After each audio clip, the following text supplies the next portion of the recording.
Hey everyone, Nick here. As you see in the description of the video, this is going to be my Astroea deck profile.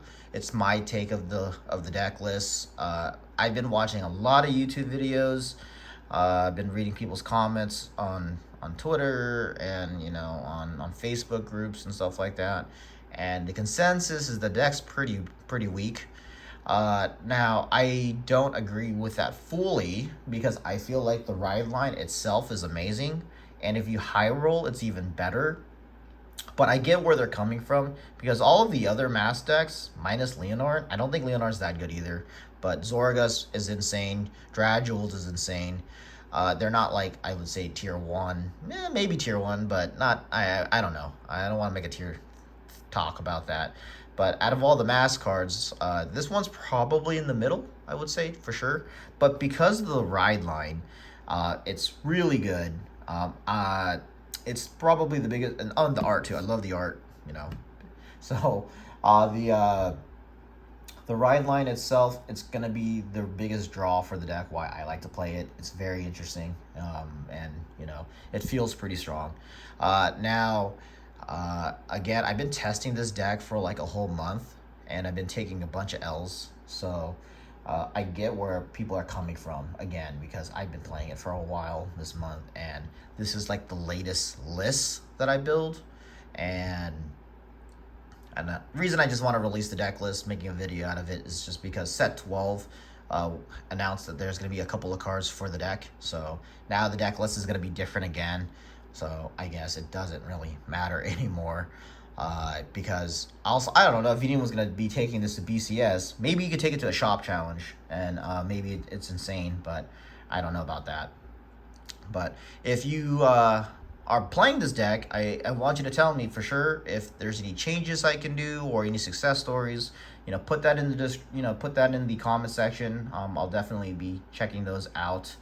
And then with that said, if your list is similar to mine, maybe we came to the same conclusion. It's just because again I was kind of taking a bunch of L's this whole month, and so I had to ask my locals there to help me kind of figure out what's the best way to go with this, and we kind of came to the same conclusion, or at least my theory, my thought process made sense.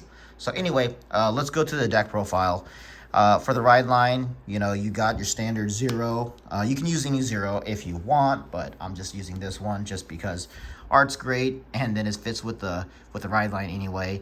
It's just a shame that none of the ride lines come foil, but what are you gonna do? So anyway, standard 0.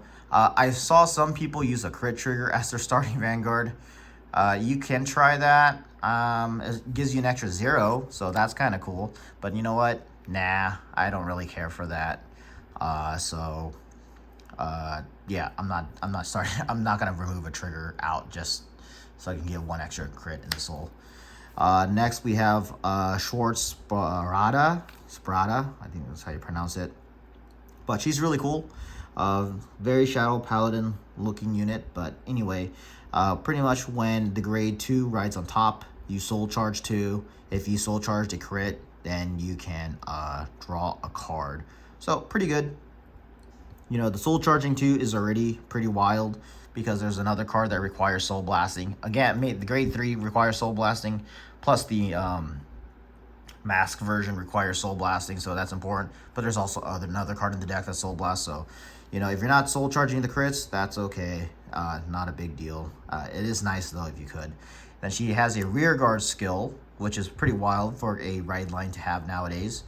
But her effect for the rear guard is you can, if you're at grade 3, you can bind a trigger unit in the soul, and she gains 10k until the end of turn. So pretty sweet. While the grade 2 is pretty much, if you ride the grade 3 on top, you call her out and her out of the soul. So that's why they have rear guard effects, because they will see play on the battle. So pretty cool. I saw someone try to use multiple copies of these cards. I think that's a little greedy. You can probably run more Turan, but I wouldn't because the deck space is kind of tight. While you don't play multiples of her, I wouldn't do that. But anyway, her rear guard skill, which is an act, which is also pretty good, it's counterblast, and then you just shove 2 triggers from your drop to soul, and she gains 5. The 5k power is nice, so she's always going to be swinging by herself without the persona ride, and it'll go through, so that's nice. But also the fact that when she puts the 2 triggers into the soul, she's effectively like a 5th copy of the other grade 2 in the main deck. So that's always nice, and it's always constantly act. So if your opponent is keeping track of knowing what your cards do, they read your cards and realize what this card does, they're probably going to be swinging at it. If you can save it, try to save it, but you know, it's not like you have to commit too much, just because literally there's 4 more copies of a card that does functionally the same thing.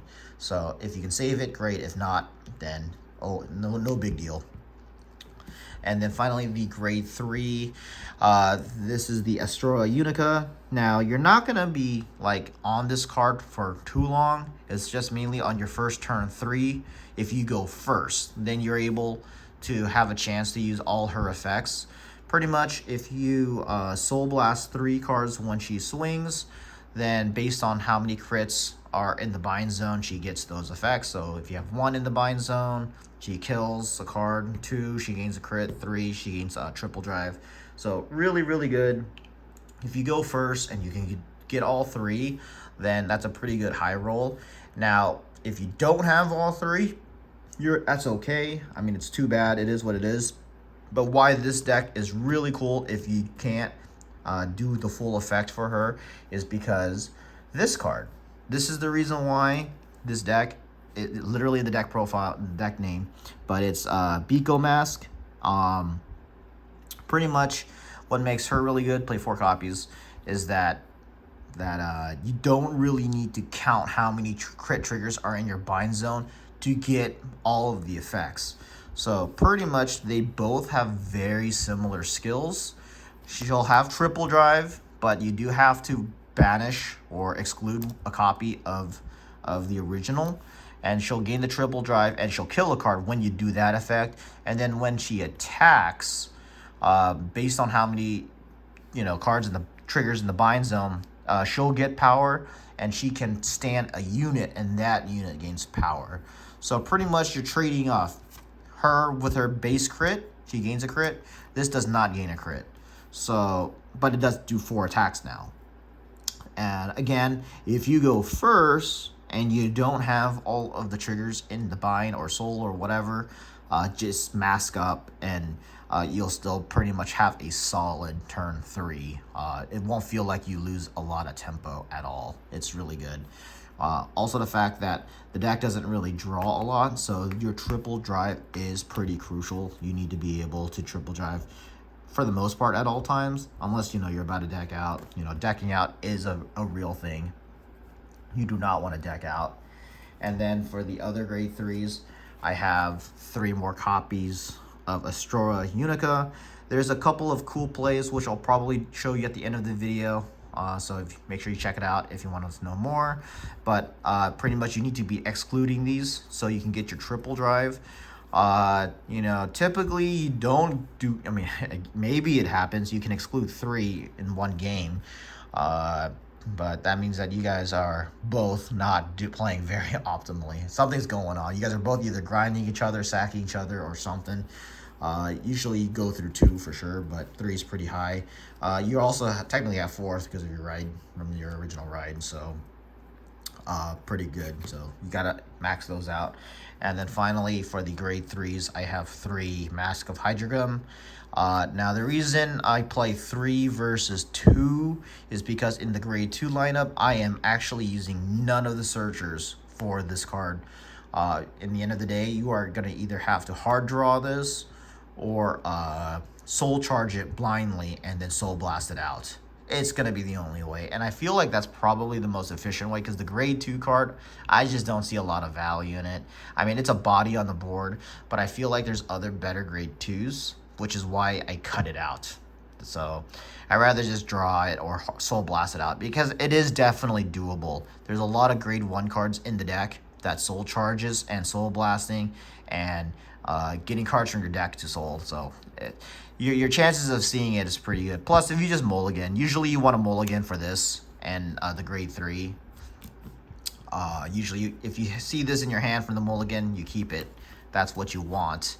And then the other cool thing about this card is that, again, I'll show it at the end of the video, but there's a couple of plays you can do that's kind of cheesy, but it can help you get extra soul. So it's just a line of play you definitely need to know if it comes up. Now, for the grade 2s, it's pretty simple, but again, it's because I cut the grade 2 searcher for this. That's why the grade 2 lineup looks really nice. So I use 4 copies of Kit's Peak Griffin. Pretty much, it's like having 5 copies because of the ride deck. But effectively, when you play it, you choose 2 triggers, put it into the soul, and then if you have a crit trigger in the bind zone, this is a 10k shield and a 15k beater. So really good. Like for her, you have to counterblast for this to be a 15k beater. You don't have to counterblast at all. You just play it and then you get the effect. So probably like one of the best grade 2s in the deck. Yeah, I don't think this card is going to be leaving anytime soon unless they straight up make a better version. For the next set of grade 2s, I play 3 copies of Quaking Queen Liminia, whatever her name, I can't pronounce it, but the art's really cool. Pretty much, you're only going to be using her for the discard for the ride deck, pretty much. If you see it, you are winning really hard. It's going to be it'll definitely feel good. And then if you happen to use this during your Persona ride turn, I guess, I never really seen this effect go off. I was never put in a situation to use this effect. A lot of the times this card end up getting blindly soul charged anyway, or I purposely just throw it in the soul out of the grade 1 picks. So probably the easiest card to change. Like if you want to play more copies of her, you could, or if you want to play the grade 2 searcher for the mask, you could do that as well. But I think that card is pretty weak. But then this card is also pretty weak when it comes to that. But if you are high rolling and you're discarding these for your ride ups, then that's pretty insane. And then finally, I have 2 copies of Clean Sweep Dragon. This is probably going to be the card that will do a lot of work for you.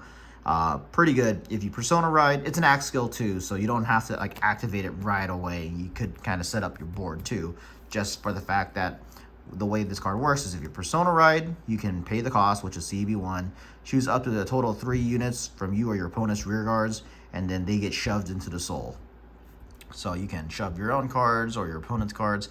Typically, you just shove your opponent's cards. You don't really want to shove yours unless like you are like having no soul at all. Then I guess then you're in a bad spot, or probably playing against a Gandiva deck and they're blowing up your board. So pretty good card. You can probably add more like that. Play 4 or 3 and put down a 2 again. The only reason I like this card is just because you're winning extra hard if you get that for your ride deck. And then finally, for the grade 1s, it's pretty standard, but it's not like your conventional Astroea deck. So biggest thing is 4 copies of Gununram. Now I think this card is pretty much going to be a staple for a while for the deck. Mainly is because for the last month I wasn't using this card at all, and I've been getting my ass whooped. And now that I have this card in my deck, I feel like, why have I not just used it in the beginning? So it is what it is. And then the other biggest thing is that you can Soul Blast 3, draw a card. So it's hard once per turn.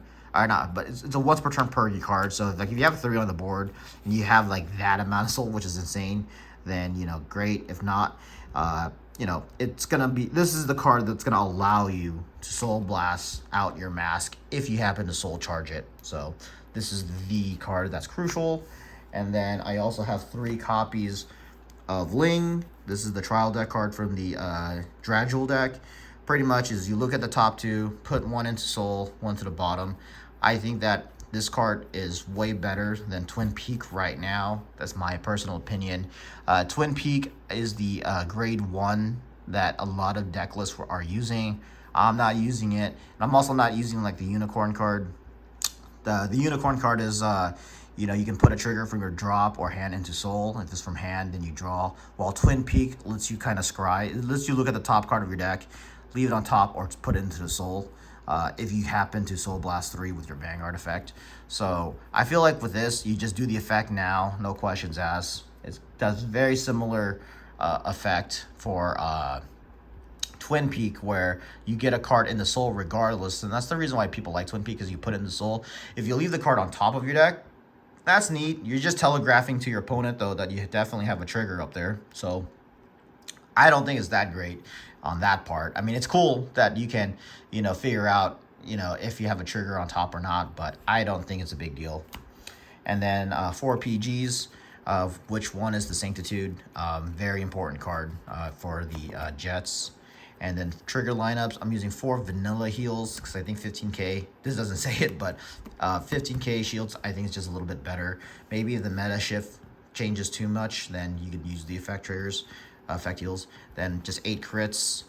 Pretty much you need to have 8 crits just so you can get the full effects of the grade 3s. 3 draws and the over trigger. You might want to try the fronts. I thought about it, but I feel like draws are just better, just because you're drawing, and then over triggers because it's broken. I use the Dark State ones just mainly because it gains a crit.